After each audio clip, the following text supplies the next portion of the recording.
नमस्कार प्रेक्षकांनो, स्वागत आहे आपल्या मराठी यूट्यूब चॅनलवर। आज आपण पाहणार आहोत, हे पाहिल्यावर तुम्ही पण म्हणाल, हे मला आधी का नाही माहीत झालं।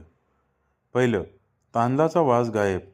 तांदळात पापडाचा तुकडा ठेवा, वास नाहीसा, ताजेपणा परत। दुसरं, स्टीलला नवी चमक। केळीच्या सालीने घासा, भांड पुन्हा नवनवीन दिसेल।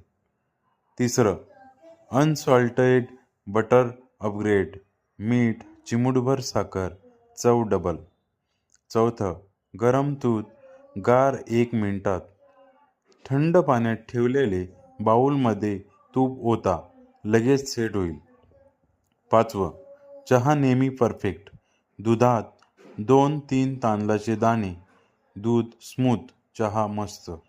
सहावं, लसूण साल 10 सेकंदात। मायक्रोवेव्हमध्ये 10 सेकंद साल ठेवा, आपोआप सुटेल। सातवं, डोसा तवा चिकटणार नाही। कांद्याचा तुकडा मिठात बुडवून तव्यावर घासा, क्रिस्प डोसा। अशाच नवनवीन माहितीसाठी आपल्या चॅनलला लाईक, सबस्क्राईब, शेअर आणि कमेंट्स करायला नक्की विसरू नका। धन्यवाद।